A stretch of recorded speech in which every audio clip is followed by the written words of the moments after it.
दोस्तों, आपको पता है हमारे देश को अब नए सीजेआई यानी चीफ जस्टिस ऑफ इंडिया मिलने वाले हैं।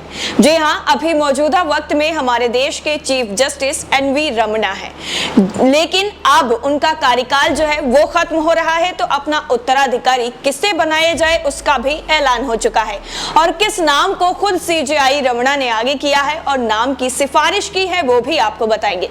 दरअसल मुसलमानों में 3 तलाक प्रथा अवैध ठहराने सहित कई ऐतिहासिक फैसलों का हिस्सा रहे सर्वोच्च न्यायालय के दूसरे वरिष्ठतम जज जस्टिस उदय यू ललित देश के अगले प्रधान न्यायाधीश यानी सीजेआई हो सकते हैं। दोस्तों, ललित का कार्यकाल सिर्फ 2 महीने का होगा, लिहाजा इस साल नवंबर में तीसरे वरिष्ठतम जज DY चंद्रचूड़ अगले प्रधान न्यायाधीश बन सकते हैं। फिलहाल सरकार ने आपको बता दें प्रधान न्यायाधीश एनवी रमन्ना को पत्र लिखकर अपने उत्तराधिकारी के नाम की सिफारिश का अनुरोध किया था। कानून मंत्री किरण रिजिजू ने जो पत्र लिखा है वो पिछले कल जो है देर शाम यानी मुख्य न्यायाधीश के कार्यालय में ही प्राप्त हुआ। सीजेआई एनवी रमन्ना अब अपने उत्तराधिकारी के रूप में अपने बाद वरिष्ठतम जज जस्टिस यूयू ललित के नाम की सिफारिश कर चुके हैं। इस बीच सुप्रीम कोर्ट कॉलेजियम की पिछले कल जो बैठक हुई थी उसमें जजों की नियुक्ति पर कोई सहमति फिलहाल नहीं बन पाई। ये तय किया गया कि नए प्रधान न्यायाधीश ही सुप्रीम कोर्ट और हाई कोर्ट में जजों की नियुक्ति पर फैसला करेंगे।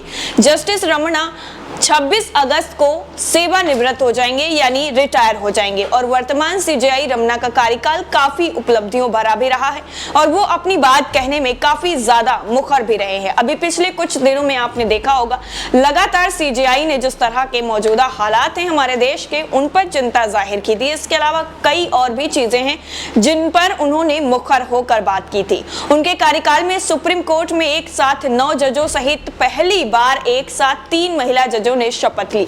यही नहीं, इनमें एक जस्टिस बीवी नागरत्ना भविष्य में देश की पहली महिला सीजेआई भी बनेंगी। रमन्ना के कार्यकाल में ही देश के अलग-अलग उच्च न्यायालयों में 250 जजों की नियुक्तियां हुई। आपको बता दें कि कई ऐतिहासिक निर्णयों का हिस्सा रहे हैं यूयू ललित, यानी जो अगले प्रधान न्यायाधीश हो सकते हैं हमारे देश के, वो काफी ज्यादा जो है अपने जो उन्होंने फैसले दिए हैं उनको लेकर चर्चाओं में रहे हैं।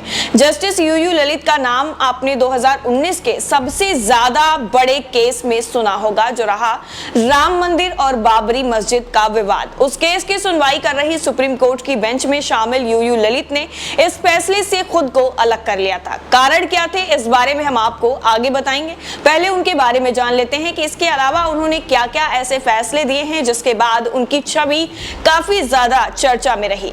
दरअसल जस्टिस यूयू ललित का पूरा नाम उदय उमेश ललित है। उनके पिता UR ललित भी जज थे और बॉम्बे हाई कोर्ट में सेवाएं भी दी थी। यूयू ललित का जन्म जो है वो 9 नवंबर 1957 को महाराष्ट्र में हुआ था। लॉ की पढ़ाई पूरी करने के बाद उन्होंने वकालत को अपना करियर बना लिया और देश के जाने माने चुनिंदा वकीलों में उनका नाम शुमार हो गया। दिसंबर 1985 तक उन्होंने बंबई हाई कोर्ट में वकालत की और फिर दिल्ली का रुख कर लिया। यहाँ 1986 में उन्होंने वकालत शुरू की। अप्रैल 2004 में वो सुप्रीम कोर्ट के वरिष्ठ अधिवक्ता बने और फिर कई अहम पदों पर भी रहे। सुप्रीम कोर्ट की जस्टिस के तौर पर उनका कार्यकाल 8 नवंबर 2022 तक रहेगा। आपको बता दें कि न्यायमूर्ति ललित तब से शीर्ष अदालत के कई ऐतिहासिक निर्णयों का हिस्सा रहे हैं। 5 न्यायाधीशों की संविधान पीठ ने अगस्त 2017 में 3-2 के बहुमत से 3 तलाक को असंवैधानिक घोषित कर दिया था। उन 3 न्यायाधीशों में न्यायमूर्ति ललित भी शामिल थे। न्यायमूर्ति यूयू ललित की अध्यक्षता वाली पीठ ने यौन अपराधों से बच्चों का संरक्षण यानी पॉक्सो कानून के तहत एक मामले में बंबई हाई कोर्ट के त्वचा से त्वचा के संपर्क संबंधी विवादित फैसले को खारिज कर दिया था।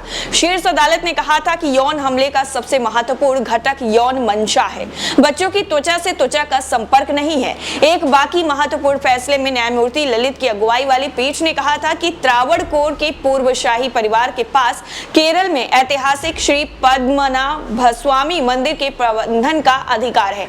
अयोध्या के राम मंदिर बाबरी मस्जिद विवाद को लेकर तत्कालीन चीफ जस्टिस रंजन गोगोई की अध्यक्षता वाली सुप्रीम कोर्ट की संवैधानिक पीठ में जस्टिस यूयू ललित भी शामिल थे।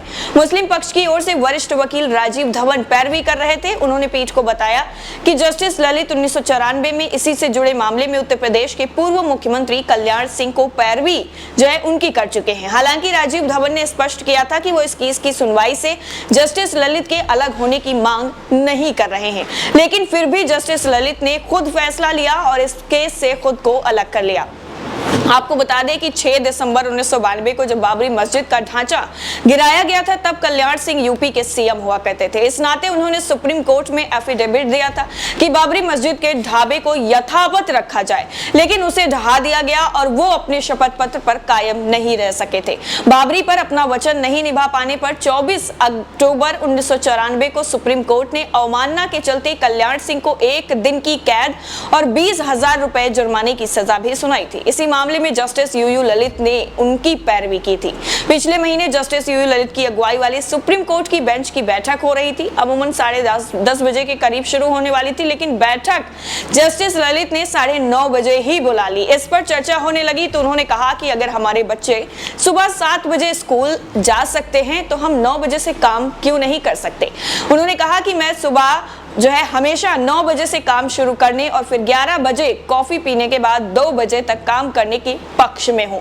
इस तरह से जो यूयू ललित का कार्यकाल रहा है, जो ऐतिहासिक उन्होंने फैसले दिए हैं, चाहे वो बाबरी का हो, 3 तलाक का हो, या फिर उन्होंने जो बच्चों का एग्जाम्पल देकर कार्य को और ज्यादा जल्दी करने के लिए कहा था, उसके पक्ष को लेकर फिलहाल वो चीफ जस्टिस बनते हैं या नहीं बनते हैं, इस पर अभी मुहर नहीं लगी है। लेकिन सीजेआई यानी chief justice of India Ramana ने इनके नाम की सिफारिश जरूर भेज दी है कि इनको अगला सीजेआई बनाया जाए। फिलहाल इनका जो कार्यकाल है वो 2 महीने का ही होने वाला है, क्योंकि उसके बाद अगला सीजेआई वो हमारे देश को मिलने वाला है। इस रिपोर्ट को लेकर आपकी राय क्या है, कमेंट सेक्शन में जरूर दीजिए। रिपोर्ट अगर पसंद आई है तो ज्यादा से ज्यादा लाइक, शेयर, कमेंट्स जरूर करिए। जय हिंद।